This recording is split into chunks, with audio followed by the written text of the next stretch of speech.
પણ દેવીના સાનિધ્યમાં આપણે મહાદેવના ગુણગાન કરીએ છીએ તો આપણને સૌને કંઠસ્થ હોય નવદુર્ગાના નામો. આપણે નવરાત્રિ ઉજવીએ, આસો નવરાત્રિમાં કેટલા આપણે ગરબા ગાઈએ, તો આપણા સૌનું કર્તવ્ય છે કે આપણને સૌને નવદુર્ગાના નામો કંઠસ્થ હોય છે. પ્રથમ શૈલપુત્રી હોય છે, બીજા નોરતે બ્રહ્મચારિણી હોય છે, ચંદ્રઘંટેથી, એમ ક્રમશઃ નવદુર્ગાનો મહિમા છે. તો કથાનો પ્રારંભ કરીએ એ પહેલા નવદુર્ગાને આપણે પ્રણામ કરીએ ભાવથી અને આદરથી. પ્રથમં શૈલપુત્રીશ્ચ દ્વિતીયં બ્રહ્મચારિણી તૃતીયં ચંદ્રઘંટેતિ કૌષ્માંડેતિ ચતુર્થકં પંચમં સ્કંદમાતેતિ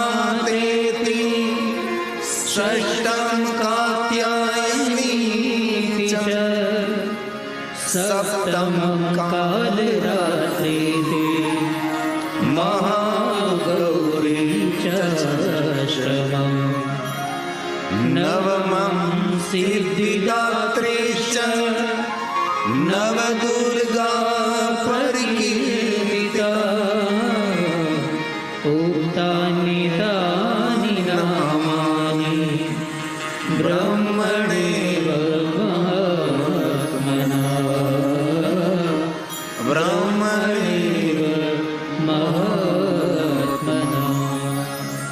નવદુર્ગાને પ્રણામ કરી શિવ મહાપણ કથાનો આપણે પ્રારંભ કરી. પહેલે દિવસથી આજ સુધી આપણે ભગવાન મહાદેવની કથાનું શ્રવણ કરી રહ્યા છીએ. આજે શક્તિ પ્રાગટ્ય મહોત્સવ પણ છે. આજે નવદુર્ગાનું પ્રાગટ્ય આદ્યશક્તિ ભવાની પ્રથમવાર પ્રજેશનગરમાં દક્ષ મહારાજના આંગણે પ્રગટ થયા ત્યાં સુધી આપણે આજ કથા ગાવાની છે. ભગવાન મહર્ષિ વેદવ્યાસ રચિત શિવ મહાપણ અંતર્ગત ભગવાન મહાદેવના ભક્તો માટે સુંદર એક શિવ ભક્તિનું માર્ગદર્શન આપનાર આ શિવ મહાપુરાણ ગ્રંથ છે. સાક્ષાત મહાદેવનું સ્વરૂપ છે. કથા સાંભળવી એટલે ભગવાન મહાદેવની ઉપાસના કરવાની. કથા સાંભળવી એટલે એક યજ્ઞનું ફળ એકત્ર કરવું. કથા એક મનની યાત્રા છે. કથા એક ઈશ્વરનું આરાધન છે. આપણી નવધા ભક્તિમાં કથા શ્રવણ કરવી એ પહેલી ભક્તિ છે. કોઈ માણસે એમ કહે કે મને ભક્તિ માર્ગમાં પ્રવેશ કરવો છે તો મારે શું કરવું જોઈએ? તેના માટે એક જ માર્ગ છે, તું દીર્ઘકાલ સુધી ભગવાનની કથાનું શ્રવણ કર. કથા સાંભળવાથી ધીરે ધીરે હૃદયમાં પરમાત્મા પ્રત્યે ભાવ પ્રગટ થાય છે અને જે ભાવ પ્રગટ થાય છે એ જ ભક્તિ અંકુરિત છે. તો ગઈકાલે આપણે કથાનું શ્રવણ કરતા હતા. નિરાકાર સૃષ્ટિનું આપણે વર્ણન કર્યું. નિરાકાર બ્રહ્મમાંથી આદિ અનાદિ ભગવાન શિવ પ્રગટ થાય છે અને તેમની સાથે આદ્ય શક્તિ પ્રગટ થાય છે. બ્રહ્માએ નારદને કહ્યું કે નારદ, સંપૂર્ણ પૂર્ણ તો હું જાણતો નથી, પણ જે કાંઈ જાણું છું હું સત્ય કહીશ તમને. આપણી આંખો દ્વારા જે તમે જોઈ રહ્યા છો નારદ, એ સૂર્ય નહીં, ચંદ્ર નહીં, ગગન નહીં, અગન નહીં, આકાશ નહીં, પ્રકાશ નહીં, કોઈ સરિતા નહીં, કોઈ સાગર નહીં, કોઈ પેડ નહીં, પહાડ નહીં, કોઈ જીવ નહીં, કોઈ જંતુ નહીં, કોઈ માનવ નહીં, કોઈ દાનવ નહીં, કોઈ દેવ પણ નહીં. ઘનઘોર અંધકારમાં સ્વયંભૂ પ્રકાશિત ભગવાન શિવ અને શક્તિનું પ્રાગટ્ય થયું છે. અને ભગવાન શિવ અને શક્તિ દ્વારા એક દિવ્ય પુરુષ પ્રગટ થયા છે, જે પ્રથમ પુરુષ છે, જેમનું નામ ભગવાન શ્રી હરિ ભગવાન વિષ્ણુ છે. અને ભગવાન વિષ્ણુની નાભીમાંથી કમલ પ્રગટ થાય છે અને એ કમલમાં સૃષ્ટિ સર્જન કરતા બ્રહ્માજીનું પ્રાગટ્ય થયું છે. અને બ્રહ્માજી સુંદર સૃષ્ટિનો વિસ્તાર કરે છે. દેવતા સૃષ્ટિ નિર્માણ કરે છે, માનવ સૃષ્ટિ નિર્માણ કરે છે, દાનવ સૃષ્ટિ નિર્માણ કરે છે અને ભૂતાદિ સૃષ્ટિ, વનસ્પતિ સૃષ્ટિ, આમ અનેક પ્રકારે જગત સર્જનનું વર્ણન શિવ મહાપણ ગ્રંથમાં છે. અને બ્રહ્મા સૃષ્ટિનું સર્જન કરતા આદિદેવ નિરંજન નિરાકાર ભગવાન શિવને યાદ કરે છે અને ભગવાન સ્વયં શિવ બ્રહ્મના હૃદયમાંથી પ્રગટ થાય છે. તેથી રુદ્ર તરીકે પ્રસિદ્ધ થયા છે. બ્રહ્માજી હાથ જોડીને કહ્યું કે હે રુદ્ર દેવતા, સૃષ્ટિ સર્જનનું કાર્ય સરળ કેવી રીતે બને એવો મને કોઈ ઉપાય દેખાડો. જ્યારે રુદ્ર દેવતા સ્વયં બ્રહ્માજીને અર્ધનારીશ્વ રૂપનું દર્શન કરાવે છે. અર્ધાંગમાં પુરુષ છે, અર્ધાંગમાં નારી છે. ત્યારે સ્વયં બ્રહ્માજી કહે છે, રુદ્ર દેવતા, આ તમારું જે રૂપ છે મને વિચિત્ર રૂપ લાગે છે. અર્ધાંગમાં તમે સ્ત્રી દેખાવ છો, અર્ધાંગમાં તમે પુરુષ દેખાવ છો. આપ મને કયો સંદેશ આપવા જઈ રહ્યા છો, કઈ પ્રેરણા મને પૂરી પાડવા જઈ રહ્યા છે, આપ મને જરા માર્ગદર્શન કરો. જ્યારે સ્વયં રુદ્રદેવ કહે છે, હે બ્રહ્મા, સૃષ્ટિનું સર્જન કાર્ય સરળ બનાવવા માટે આપ એક અંગમાંથી પુરુષને પ્રગટ કરો, એક અંગમાંથી નારીનું સર્જન કરો. અને એ બ્રહ્માજીએ એક પુરુષનું સર્જન કર્યું, એક નારીનું સર્જન કર્યું, અને પછી સૃષ્ટિનું સર્જન કાર્ય સરળ બન્યું. મનુ મહારાજની સૃષ્ટિનું વર્ણન કર્યું છે, શત્રુપાની સૃષ્ટિનું વર્ણન કર્યું છે. મનુ મહારાજે મનુસ્મૃતિનું ગાયન કર્યું છે કે માનવના ધર્મો કેવા, કઈ રીતે માણસે રહેવું જોઈએ, એનો વ્યવહાર કેવો હોવો જોઈએ, તેના વિચારો કેવા હોવા જોઈએ, એમની વાણી કેવી હોય જોઈએ, તેની ખાણીપીણી કેવી હોવી જોઈએ, કૌટુંબિક પારિવારિક સંબંધો કેવા હોવા જોઈએ, એ બધું જ મનુ મહારાજે મનુસ્મૃતિ અંદર માનવના જીવતરના ઘડતર માટેની વાતો કરી છે. તેથી ક્યારેક અવસર મળે તો મનુસ્મૃતિનું પણ ગાયન કરવું જોઈએ, મનુસ્મૃતિનું વાંચન કરવું જોઈએ, જે મનુ મહારાજે આપણને સૌને કેવો સંદેશ આપ્યો છે કે જીવન કેવી રીતે જીવી શકાય અને જીવનની ગંભીરતા અને ગરિમા શું હોઈ શકે છે, એ બધી વાત મનુસ્મૃતિની અંદર મનુ મહારાજે કરી છે. અને રુદ્રદેવે કહ્યું છે, બ્રહ્મા, આપ દ્વારા જગત સર્જન થયું છે, તેથી અમે જગતના સર્જનના પ્રધાન દેવતા કહેવાય છે. અને આપે જે સુંદર જગતનું નિર્માણ કર્યું છે તેનું પોષણ ભગવાન વિષ્ણુજી કરશે. એટલે વિષ્ણુ ભગવાન વિશંભર તરીકે પ્રસિદ્ધ થશે. અને હું રુદ્ર સ્વરૂપ ધારણ કરી આ જગતની હું રક્ષા કરીશ.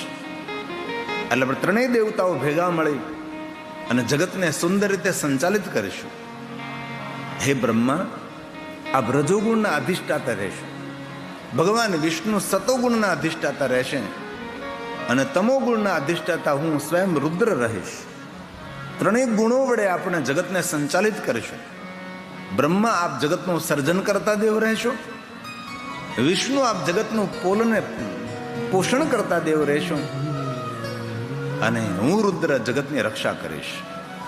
તેરો ભાવ અનુગ્રહ, કર્મ પ્રમાણે ફલ, ગતિ, પરમ ગતિ, સદગતિ, મુક્તિ, પરામુક્તિ, અંતિમ મુક્તિ, નિત્ય મુક્તિ, દરેક જીવને પરમ કલ્યાણ આપવા માટે ભગવાન શિવ રહેશે.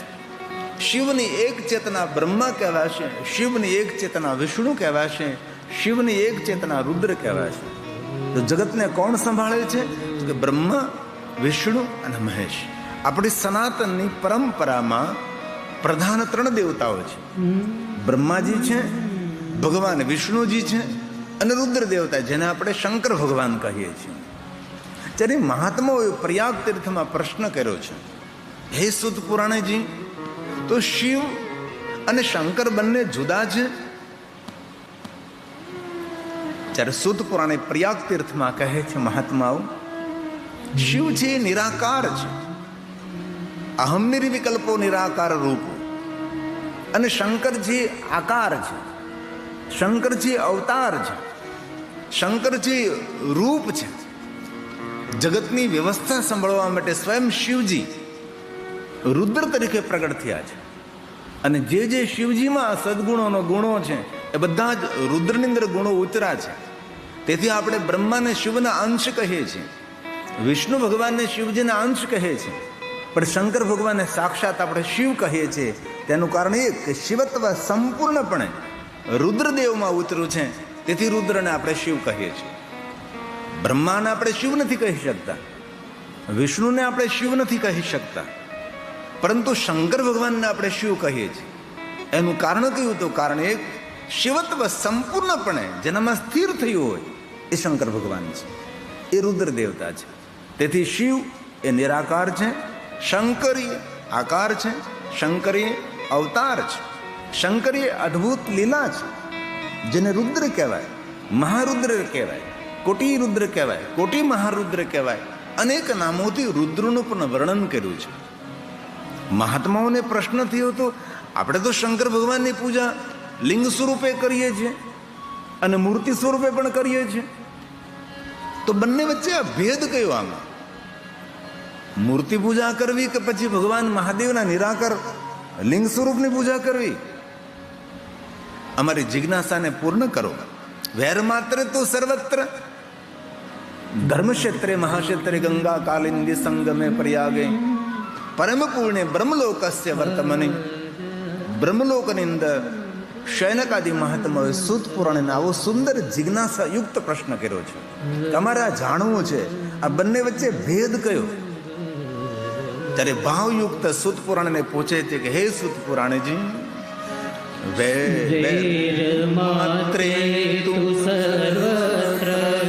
વેરનો અર્થ થાય છે મૂર્તિ, પ્રતિમા, આકાર, વિગ્રહ, એને વેર કહેવાય છે. વેર માત્ર તો સર્વત્ર દેવતા ગણ પૂજ્યંતે. દેવતાઓની, દેવગણોની, દેવીઓની પૂજા મૂર્તિ સ્વરૂપે થાય છે. આપને હવને ખબર છે કે વિશ્વના દરેક દેવી દેવતાઓની પૂજા આપણે મૂર્તિ સ્વરૂપે કરીએ છીએ, પ્રતિમા સ્વરૂપે કરીએ, વિગ્રહની સ્થાપના કરીએ છીએ આપણે. પરંતુ ભગવાન શિવની પૂજા લિંગ સ્વરૂપમાં પણ કરીએ છીએ અને મૂર્તિ સ્વરૂપમાં પણ કરીએ છીએ. આવો પ્રશ્ન પ્રયાગ તીર્થમાં મહાત્માઓએ સૂત પુરાણને પૂછ્યો છે. વેર માત્રે તુ સર્વત્ર પૂજ્યન્તે દેવતા ગણ. એક શ્લોક પુણ્ય આપનાર છે. આ બધા શિવ મહાપડા ગ્રંથના શ્લોકો છે. ભલે સંસ્કૃત સમજાય નહીં, પણ ભગવાનની વાણી છે. આપણું પુણ્ય આપે છે, આપણું સર્વ કલ્યાણ કરે છે. એક એક શ્લોક મહાદેવની પૂજા છે, એક એક શ્લોક શંકર ભગવાનની વંદના છે. કથા એ મનોરંજન નથી, કથા પરમાત્માનું શ્રેષ્ઠ આરાધન છે. કથા સાંભળવાથી માણસની ઉર્જામાં વૃદ્ધિ થાય, કથા સાંભળવાથી પુણ્યમાં વૃદ્ધિ થાય, કથા સાંભળવાથી કામના મનોકામના પૂર્ણ થાય. એ બધી વાતો શિવ મહાપડ ગ્રંથના મહાત્મ્યમાં કહી છે. ક્યારેય કોઈ શિવ મહાપડ કથાનું આયોજન કરવા ઈચ્છતા હોય ને એને શિવ મહાપડ ગ્રંથના પ્રથમ 10 અધ્યાયનું અધ્યયન કરી લેવું કે શિવ મહાપડ ગ્રંથ કેવી રીતે આયોજન થઈ શકે, અંદર કયું મહાત્મ્ય હોઈ શકે, કથાની કેટલી ગરિમા હોઈ શકે, કથાની કેટલી મર્યાદા હોઈ શકે છે. આ બધું શિવ મહાપડ ગ્રંથના પ્રારંભમાં છે. પણ આયોજન કરતા એ કોઈ વાંચ્યું ન હોય, સાંભળ્યું ન હોય, તેથી ઘણીવાર કથા એક સામાન્ય રૂપમાં એ લઈ લેતા હોય છે. કથા એ પરમાત્માનું શ્રેષ્ઠ આરાધન છે, કથા એ ભગવાનની પૂજા છે, કથા એ ભગવાનનું ધ્યાન છે, કથા એ તપ છે, કથા એ સાધના છે, કથા એ અનુષ્ઠાન છે, કથા એ વ્રત છે. તેથી કથા સાંભળનાર શ્રોતાને શિવ મહાપડ ગ્રંથમાં વ્રતી કહ્યો છે. દુનિયાના બધા જ વ્રતો કરવાનું પુણ્ય આપનારી ભગવાનની કથા છે. તેથી કથાને સામાન્ય રૂપમાં નહીં લેવી. આ દેવતાઓની પરંપરા છે, આ મહાદેવની પરંપરા છે.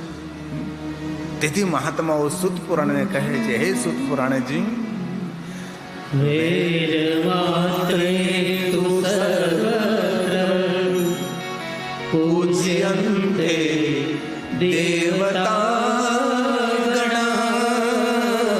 પરંતુ લિંગે વૈરે ચ સર્વત્ર કથં સંપૂજ્યતે શિવ, કથં સંપૂજ્યતે શિવ. પ્રશ્નાર્થ થયો છે. કથા શિવની પૂજા મૂર્તિ સ્વરૂપે પણ કરીએ અને શિવની પૂજા લિંગ સ્વરૂપે કરીએ છીએ. કારણ કયું? જ્યારે સૂત પુરાણે કહે છે, હે મહાત્માઓ, આપે મને જે પ્રશ્ન કર્યો છે એ પુણ્ય આપનારો પ્રશ્ન છે. તમે મને જે પ્રશ્ન કર્યો છે એ મહા અદ્ભુત પ્રશ્ન છે. નાન્યો અસ્તે, કોઈ મહાપુરુષ પણ તમારા પ્રશ્નનો જવાબ ના આપી શકે, પ્રત્યુત્તર ના આપી શકે. અત્ર વક્તા મહાદેવો, તમે જે મને પ્રશ્ન કર્યો છે એનો જવાબ તો સ્વયં શિવ આપી શકે છે.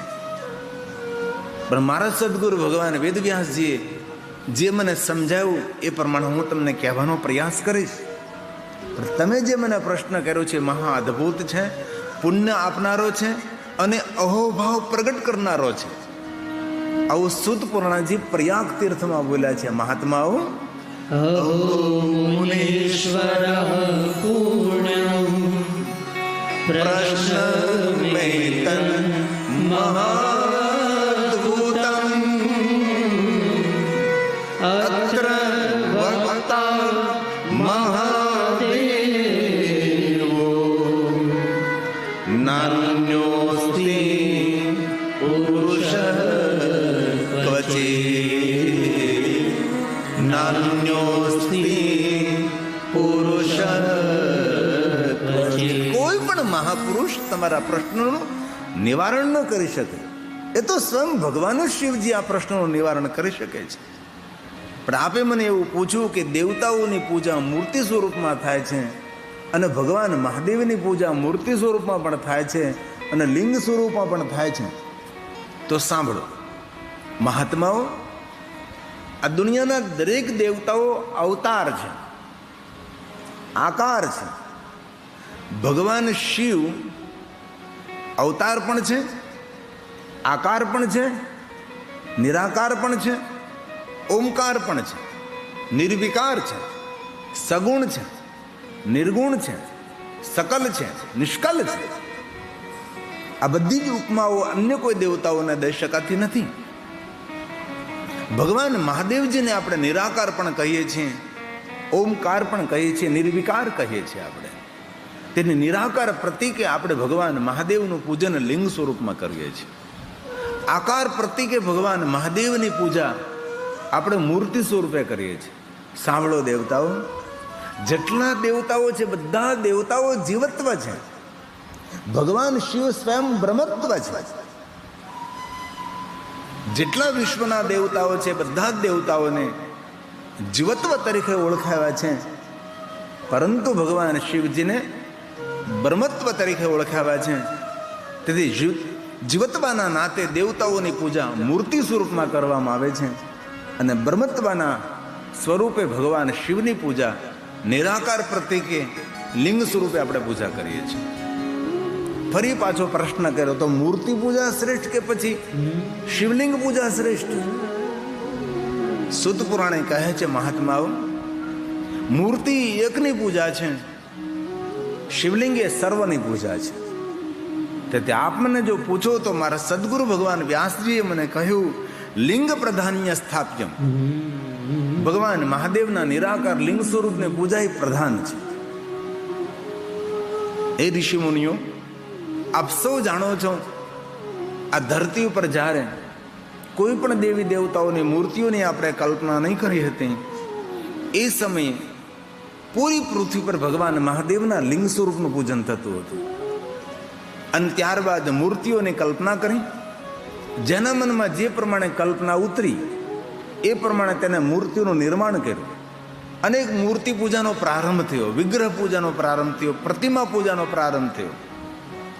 પણ જ્યારે આપણે કોઈ મૂર્તિનો સંકલ્પ નહીં કર્યો હતો, મૂર્તિઓની કલ્પના નહીં કરી હતી, એ સમયે સમગ્ર પૃથ્વી પર ભગવાન મહાદેવના નિરાકાર લિંગ સ્વરૂપનું પૂજન થતું હતું. તેથી મહાત્માઓ, પહેલી પૂજા, શ્રેષ્ઠ પૂજા, સર્વોપરી પૂજા અને જો કોઈ પ્રધાન પૂજા હોય તો ભગવાન મહાદેવના નિરાકાર લિંગ સ્વરૂપની પૂજા છે. તેથી હે મહાત્માઓ, આપણા ભારતની અંદર અને ધરતી ઉપર એટલા બધા ભગવાન મહાદેવના લિંગ સ્વરૂપો છે, અત્યાર સુધીમાં કોઈ ગણતરી કરી શક્યું નથી. તેથી આપ મને જો પૂછો તો મારા સદગુરુ વ્યાસજીએ મને કહ્યું લિંગ પ્રધાન્ય. લિંગ પ્રધાન્યતઃ સ્થાપ્યમ.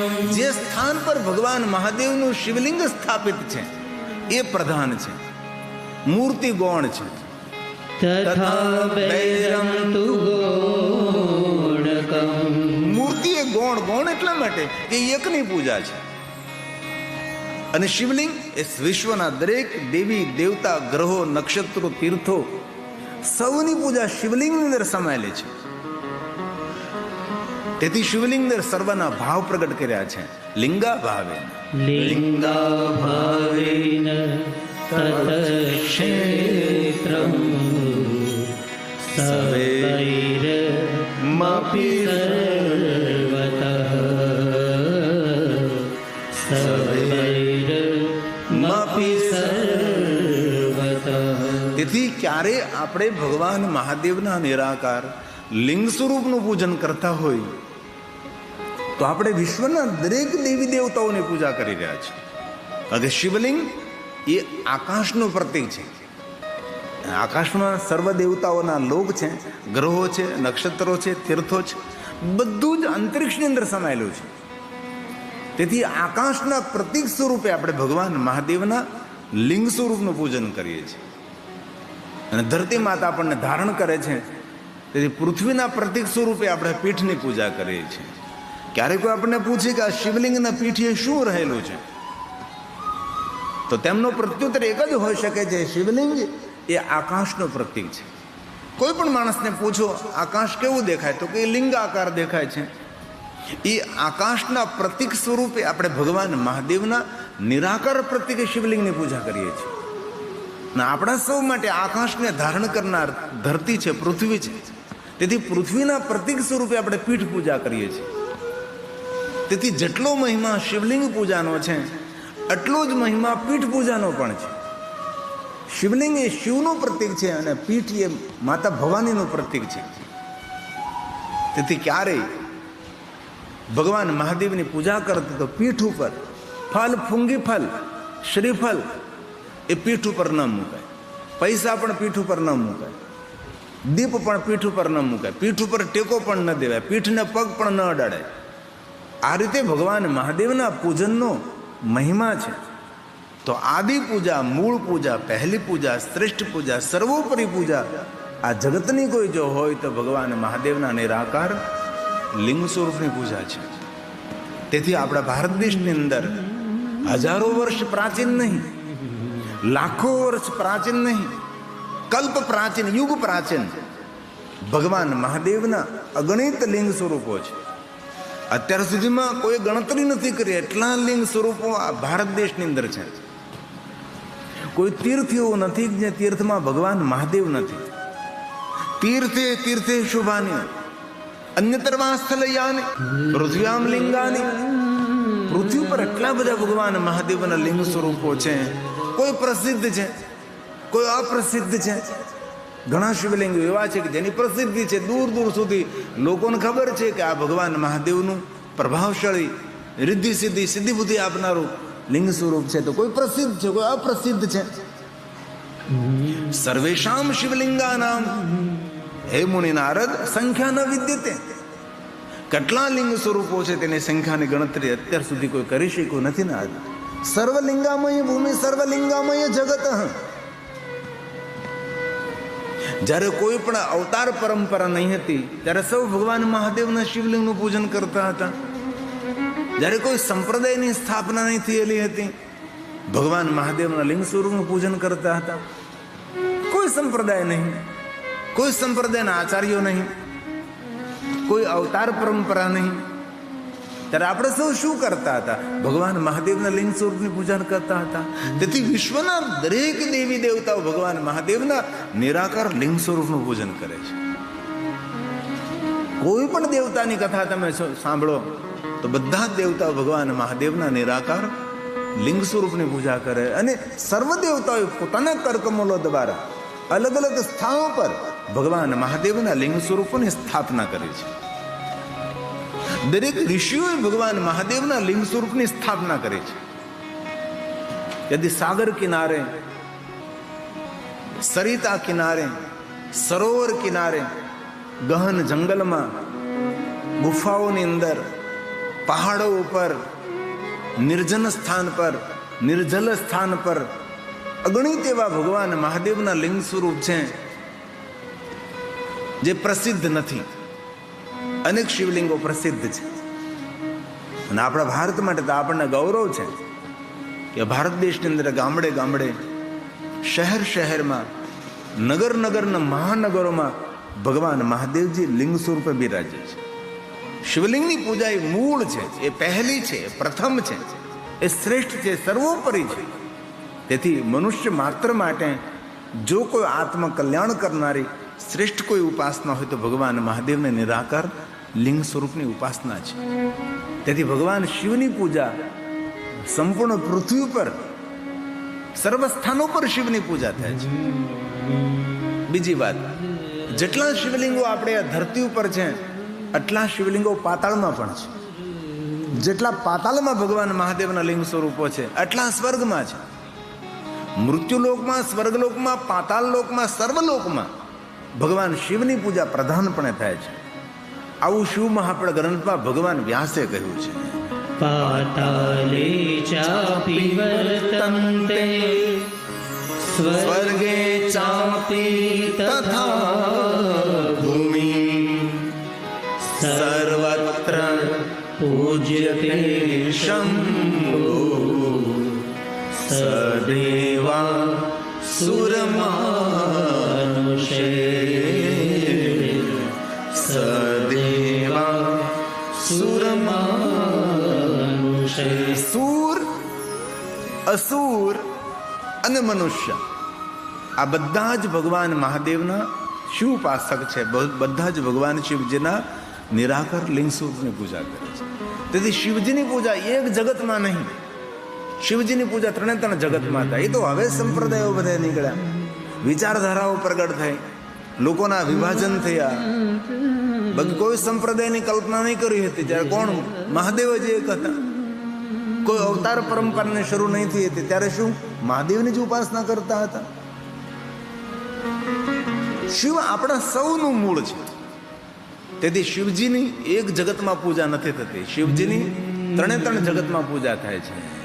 ત્રિજગચર શંભુના વ્યાપ્તમ સદૈવા સુરમાનુષ.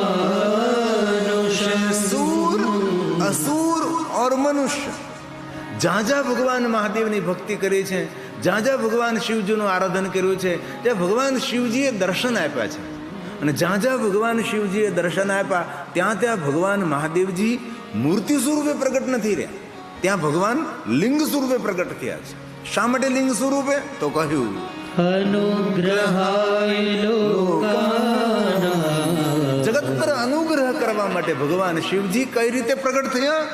લિંગ રૂપેણ સતમા. લિંગ રૂપેણ સતમા. તેથી જે માણસ ભગવાન મહાદેવના નિરાકાર લિંગ સ્વરૂપની પૂજન કરે છે એ મનુષ્યને વિશ્વના દરેક દેવી દેવતા, ગ્રહો, નક્ષત્ર, પિતૃઓની પૂજા અર્ચન કરવાનું ફલ પ્રાપ્ત થાય છે.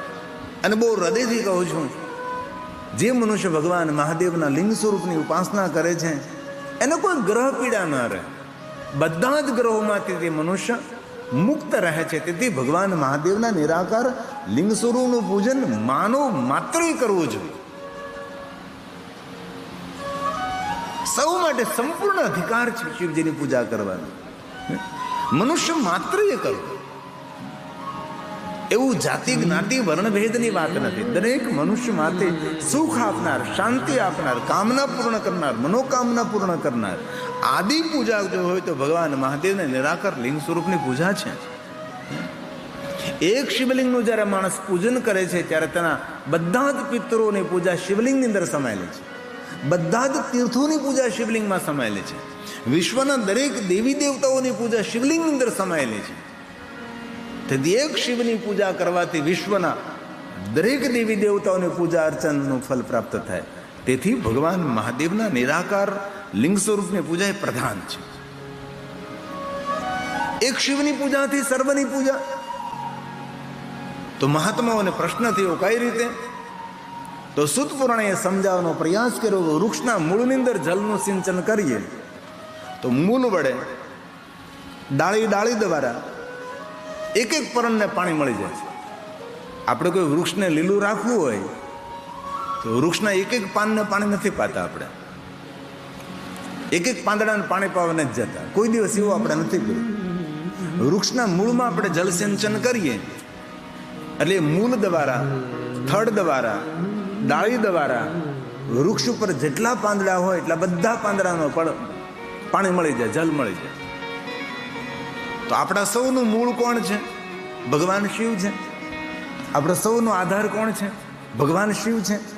તેથી જે શિવાર્ચન કરે છે તેને વિશ્વના દેવી દેવતાઓને તૃપ્ત કરવાનો અવસર પ્રાપ્ત થાય છે. બ્રહ્મા કહે છે નારદને, નારદ શાખા પુષ્યંતિ વૃક્ષસ્ય. કોઈ વૃક્ષને લીલું રાખવું હોય, વૃક્ષને જીવતો રાખવું હોય, પુલકિત રાખવું હોય તો વૃક્ષ મૂલસ્ય સેચનાર, વૃક્ષના મૂળમાં જલ અર્પણ કરવું પડે છે કે પાંદડાને પાણી પાવા ન જવાય. કોઈ વૃક્ષના પાંદડાને પાણી પાડતું તો વૃક્ષ સુકાઈ જાય, કારણ કે મૂળમાં રેડવું પડે. તેથી આ સંસાર રૂપી આપણા જીવનને હંમેશા આહલાદિત, આનંદિત, પુલકિત રાખવું તો સંસાર રૂપી વૃક્ષને સુખી રાખવા માટે શિવ આપણા સૌનું મૂળ છે. તેથી કોઈ પણ સંપ્રદાયમાં, કોઈ પણ વિચારધારા સાથે જોડાયેલા હોય, પણ આપણે જો પરમ મંગલ કરવા ઈચ્છતા હોઈએ તો ભગવાન મહાદેવનું વિશેષ પ્રકારે પૂજન કરવું જોઈએ. આવું બ્રહ્માજીએ નારદજીને કહ્યું છે. સાંભળો નારદ. શાખા પુષ્યંતિ વૃક્ષસ્ય. કોઈ વૃક્ષને જીવંત રાખવા માટે એ વૃક્ષના મૂળમાં જલ અર્પણ કરવું પડે છે. બ્રહ્મા બોલે છે વૃક્ષમૂલસ્ય સેચના. તે જ રીતે તદવદસ્ય તદવદસ્ય વપુર્વિશ્વં પૂષંતે ચ શિવાર્ચન પૂષ્યંતે ચ શિવાર્ચન. બ્રહ્મા નારદને કહે છે, નારદ વિશ્વના બધા દેવતાઓની પૂજા કોઈ મનુષ્ય કરવા માટે સમર્થ નથી, કોઈ નથી સમર્થ. તેથી વિશ્વના સર્વ દેવતાઓની પૂજા કરવાને કોઈ સમર્થ નથી. તેથી એક શિવની પૂજા કરવાથી સર્વ દેવતાઓની પૂજા સંપન્ન બને છે. નારદ સાંભળો નારદ, 5 દેવતાઓની પૂજા એ પ્રધાન છે. નારદ આપ જાણો છો કે 5 દેવતાઓની અંદર ભગવાન શિવ છે, માતા પાર્વતી છે, ભગવાન ગણેશજી છે, ભગવાન વિષ્ણુજી છે અને સૂર્યનારાયણ છે. આ 5 દેવતાઓની પૂજા નિત્ય કરવી જોઈએ. નારદ પંચાયત પૂજનમ સર્વકારી સિદ્ધર્થે, પંચાયત પૂજા કરવી જોઈએ. પણ સાંભળો નારદ, આ 5 દેવતાઓની પૂજા અલગ અલગ આપણાથી ન થઈ શકે તો એક શિવની પૂજા કરવાથી પંચાયત પૂજનમ, એક શિવની પૂજા કરવાથી 5 દેવતાઓની પૂજા સંપન્ન બને છે. આવું બ્રહ્માજીએ નારદજીને કહ્યું છે. એક જ આપણી પાસે એવા મહાદેવ છે કે એક શિવનું આરાધન કરવાથી વિશ્વના દેવતાઓની પૂજા સંપન્ન બને. આપણી સનાતની પરંપરામાં પંચાયત દેવતાઓની પૂજા પણ સંપૂર્ણ પૂર્ણ બને છે એક શિવની પૂજા કરવાથી. આવું બ્રહ્મા નારદને કહે છે. એકસ્ય તે અર્ચના દેવ પંચાયતન પૂજનમ જાયતે અન્ય સુરેચે સંભવે નહીં સર્વધા સંભવે નહીં સર્વધા. અન્ય કોઈ દેવતા આપણી પાસે નથી કે એક દેવતાઓની પૂજા કરી અને સૌની પૂજા સંપન્ન થાય. એવા એક પણ દેવતા આપણી પાસે નથી, એક જ મહાદેવ છે. તેથી બહુ હૃદયથી આદર સાથે કહું છું, આપણે સ્વયંનું કલ્યાણ કરવું હોય તો ભગવાન શિવની પૂજા છોડવી નહીં. ભલે ઘરમાં તમે વિશેષ પ્રકારે શિવનું પૂજન ન કરી શકો તો કોઈ ગામડું એવું નથી કે જે ગામની અંદર ભગવાન શિવજી નથી. દરેક ગામમાં ભગવાન મહાદેવ બિરાજે છે. અને શિવપુરાણ ગ્રંથમાં તો આટલી કટ્ટરતા ઊભી કરી છે કે જે ગામમાં શિવાલય ન હોય એ ગામનું પાણી ન પીવાય. જેના ઘરમાં શિવની પૂજા ન હોય ઘરનું પાણી ન પીવાય, અને જેના મુખમાં શિવજીનું નામ ન હોય એનું મુખ ન જોવાય. આવું ભગવાન વ્યાસજીએ શિવ મહાપણા ગ્રંથમાં કર્યું છે. પણ એ પણ વાત કરી છે કે જે સરોવરના કિનારે મહાદેવજી ન બિરાજતા એ સરોવરનું પાણી નહીં પીવું. જે નદીના કિનારે ભગવાન શિવજીને બિરાજતા હોય એ નદીનું પાણી ન પીવું. તેથી ભારતની બધી જ નદીઓના કિનારે ભગવાન મહાદેવ વિરાજે છે. ભારતના પ્રાચીન જે સરોવરો, મુખ્ય સરોવરો છે, બધા સરોવરના કિનારે શિવ બિરાજે છે. ગામડે ભગવાન મહાદેવ, નગરે મહાદેવ છે.